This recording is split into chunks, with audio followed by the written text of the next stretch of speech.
Okay, so this morning at the Development Policy blog has published an article by Rohan Fox, How Resource Rich is Papua New Guinea Really? Okay, this is something that will be of interest to students of politics, especially those students who will be taking Papua New Guinea politics. Our government, successive government, have been boasting and making public announcements of this notion that Papua New Guinea is a resource-rich country. And this article sort of provides a look into this narrative here, or this rhetoric that Papua New Guinea is a resource-rich country. So what I'll do, I'll try and pick up an issue here, a statement here, and the reasons to this. You can read the article at your own time, but this is something important that I think that should more students of politics should be aware of when talking about Papua New Guinea politics.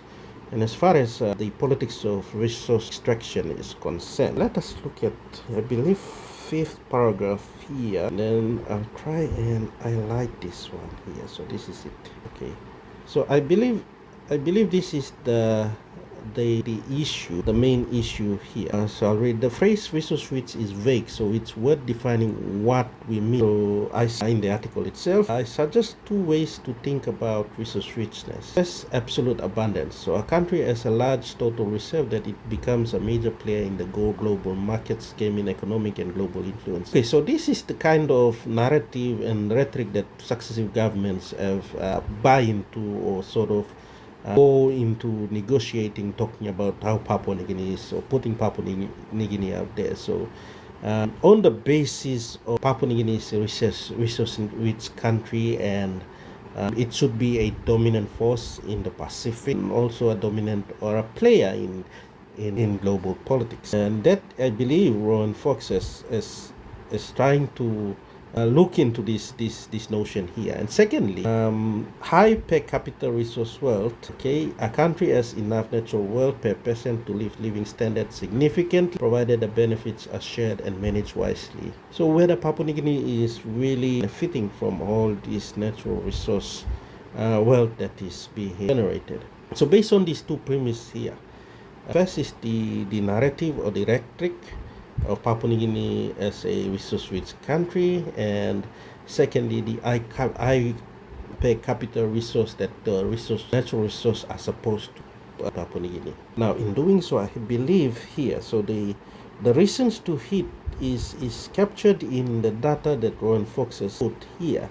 And the first is the total resource rents from 12 countries, and you can see Papua New Guinea, when comparing with the 12 country here, the natural resource wealth is last year about 7 billion. Okay, and let's see if Rohan Fox has made any a comment here. So okay, let me read. Okay, give PNG's relatively small size. This does not make sense. The country extracts more than most but remains a minor player in the global market. So here it is. Papua New Guinea is a minor player in the global market despite the rhetoric. Okay, that's the first reason here. And the second is natural resource rents per capita, 12 countries and PNG. As far as per capita is concerned, Papua New Guinea again ranking in 2021 from the 12 country is last.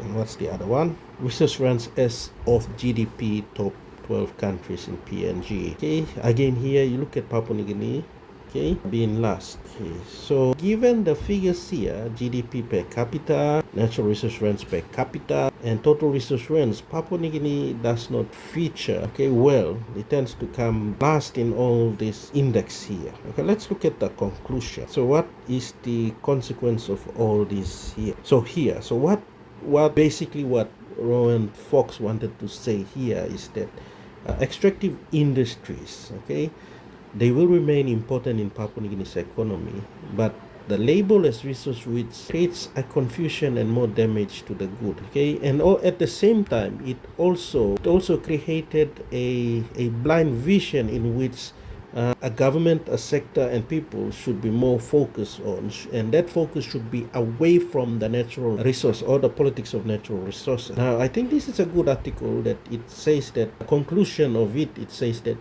the label as resource rich creates confusion and does not damage, or does more damage than good. Okay, meanwhile, lasting widespread prosperity will depend on a broader development vision one that invites people invest in people, builds infrastructure, and strengthen institutions. So there we go.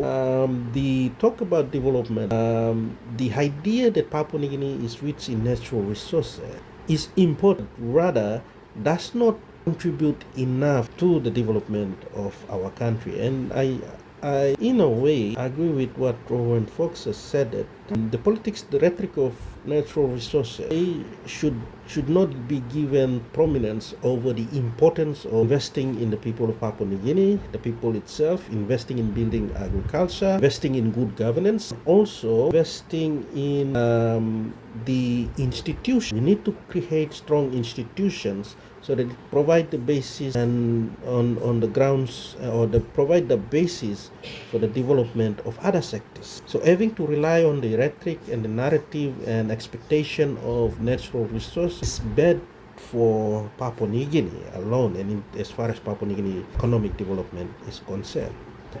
This is a very good blog article published here by Rohan Fox, and I suggest students of politics, you should have time to go through and read this good, interesting article here.